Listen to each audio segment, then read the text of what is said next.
the first thing we want to say, well, American imperialism, America doesn't have an empire, but America has essentially been imperialistic um, since the very beginning, even in the colonial period, because the definition that we're using for imperialism is that one country controls the resources of another country uh, for its own economic benefit. All right, that's essentially what we mean by imperialism, and that's where what drove imperialism in the 19th century. All of the industrial powers, Britain, France, Germany, Belgium, and Japan, and the United States will also become imperial powers, uh, driven by their industrial economies. Okay, so what we want to do though is American imperialism is going to be a bit different from European imperialism for a couple of reasons. And so what we want to do is go all the way back to think about, well, where do Americans actually start to be, or how do Americans conduct foreign policy? All right. And we go to understand that, we go all the way back to the Washington administration. And Washington, as you guys know, served 2 terms, and then he decided not to run again. Okay, and he set the precedent then for 2 terms in the presidency. Um, but at the end of his presidency, he thought of himself kind of as an elected king, and the way that a king would have been thought of at that time traditionally was that the king was the father and the protector of the people. So when Washington retired from public office, he thought that it would be important for him to make it would be important for him to leave his children with some advice, right? And so that's where we come to Washington's farewell address. It wasn't a speech; it was actually a document that was written. It was actually written by Alexander Hamilton. But the point here is that it says what the advice that Washington wanted to leave Americans when he retired. And actually find the whole document line. It's not very long. It's very prescient. It has a lot of really interesting things in it. Um, uh, and the two that we're really concerned about today is the way that Washington defined American foreign policy. And American foreign policy, what we have to understand about America at the time of Washington's presidency, or in the first years of the Republic, was that the United States was very weak, and that the United States was in the presence of 2 very powerful antagonistic powers in Europe who were at each other's throats. That was England and France, right? England and France both wanted the United States to be on their side in the wars between them. And they really did a lot of interfering in American politics. But Washington, realizing that America was weak, decided that the United States should remain neutral, that United States should not pick sides, because his idea was that if the United States did pick sides, and they picked the wrong side, that would be the end of America, because either the French or the British could have destroyed America.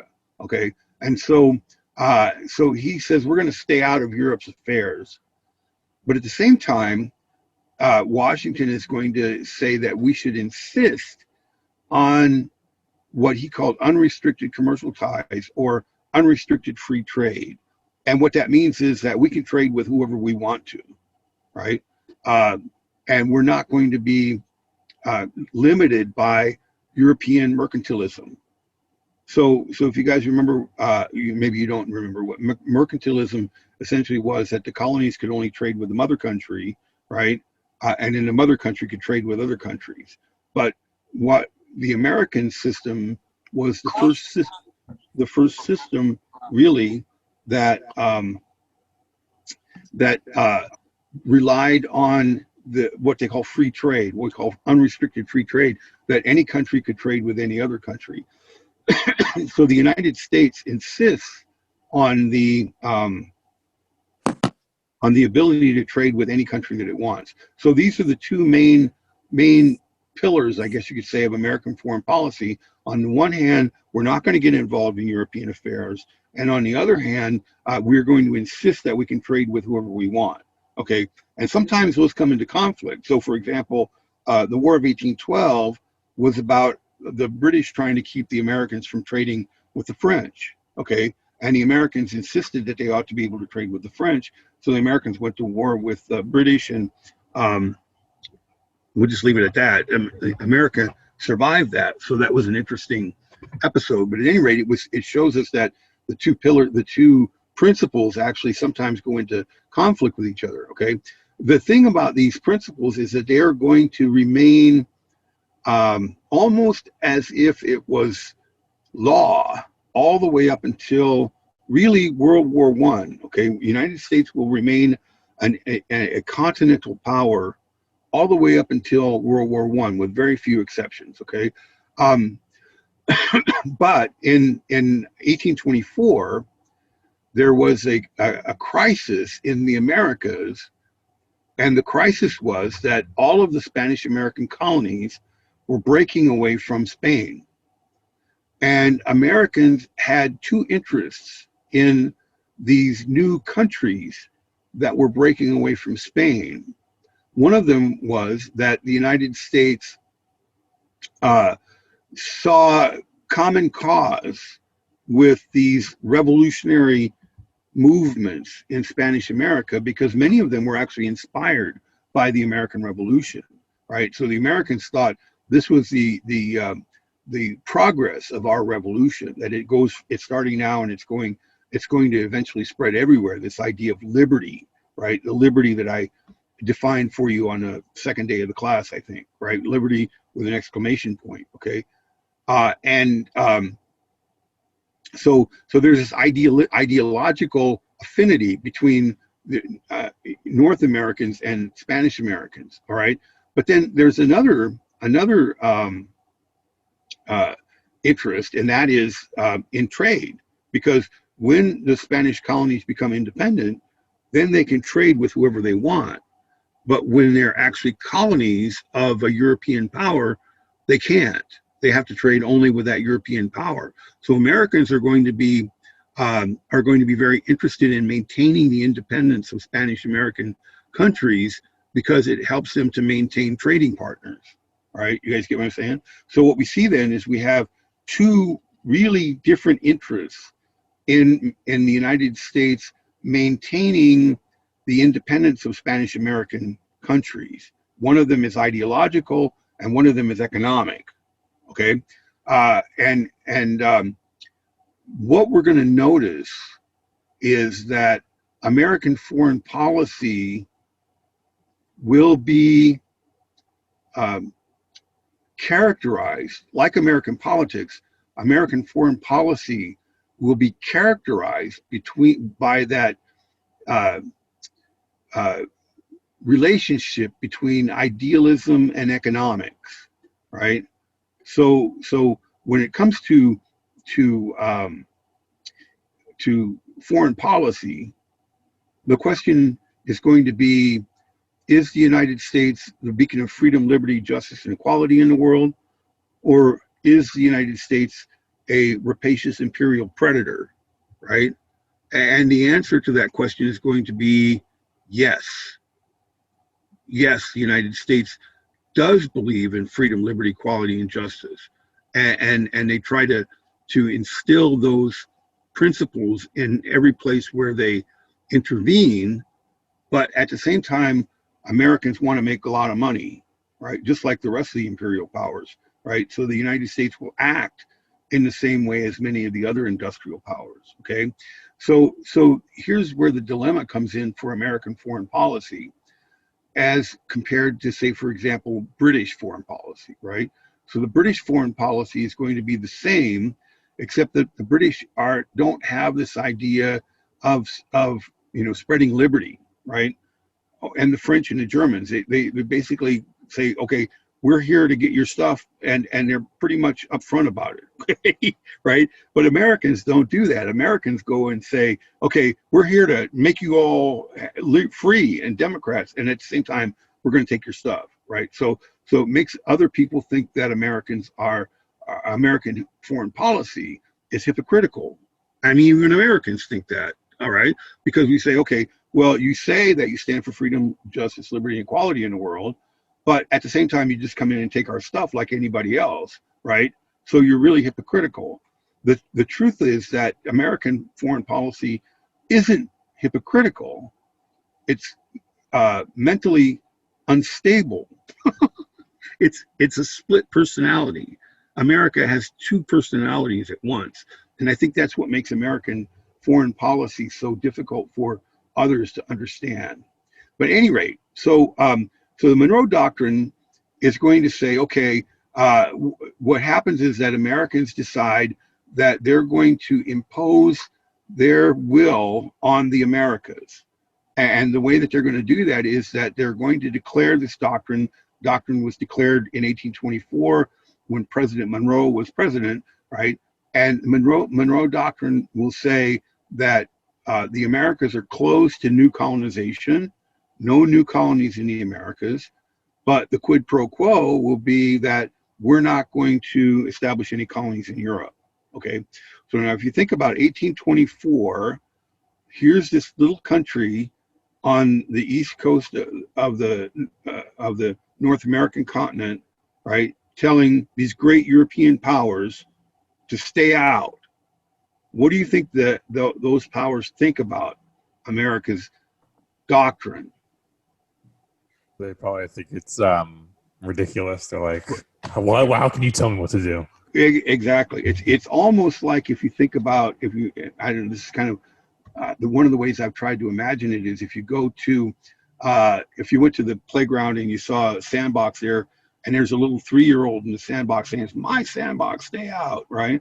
And what would you do? You say, "Well, that's a little brat," right? Well, it's like, try to stop me, Yeah, exactly. And in 1824, they couldn't. Nobody took it serious in 1824, and there was no reason for them to. But United States during the 19th century is going to become incredibly powerful, right? So that by 1900, the United States really is the most powerful industrial country on earth.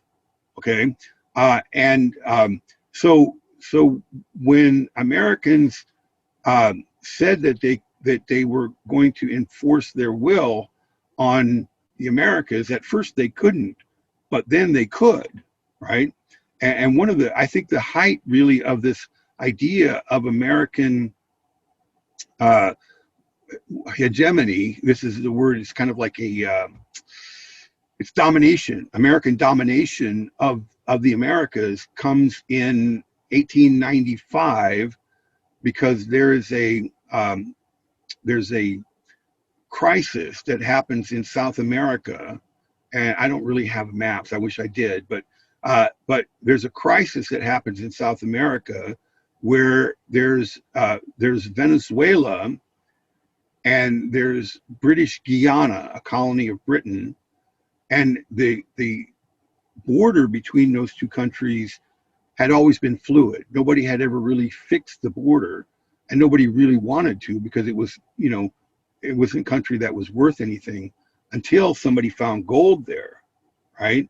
And then all of a sudden, the Venezuelans say, "Oh, that's ours. It's always been ours," right? And the British say, "No, it's not. It's ours." And they threaten to send troops to America. But what happens is Venezuela actually calls upon the United States to support them in their conflict with Britain.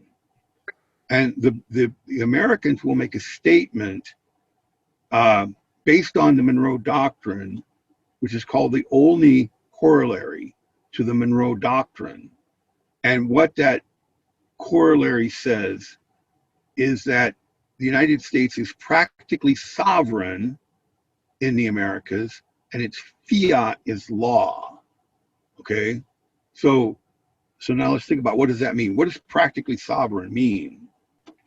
Sovereign means like to rule over something, correct? Right, exactly. So that says the United States is practically sovereign. What does that mean? Practically. Like, almost there. I feel Well, like that's the it's way, like, that's one of the ways we think about it, but really if you think about the word itself, it means in practice, mhm. right? It might not be official, but in practice it's there, right? So in practice, the United States is sovereign over all of the Americas. What does that mean? That means the United States rules, right? And to what extent does the United States rule? Its fiat is law. So what is a fiat? I know it's a little Italian car, but that's not what they were talking about, right?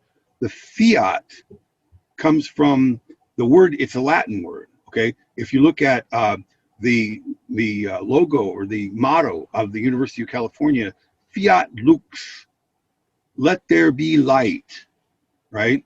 So the idea, it comes from the biblical idea that God said something and it was so. God said, let there be light, and there was light. That's a fiat, right? So if America says, this is so, it's so. Essentially, the United States claims godlike power over the Americas. You guys get what I'm saying? So this is going to be American foreign policy in the Americas, that the United States will consider itself to be sovereign in the Americas, and that the United States really is unchallenged in that. Okay, uh, the outcome of the Venezuela boundary crisis that I was just telling you about was that the British backed off, and the reason why wasn't because they were afraid of the Americans so much, that they had interest in other parts of the world and didn't want to get bogged down in a conflict in the Americas, right? So that what that really does though is seeds the Americas at the U.S. sphere of influence.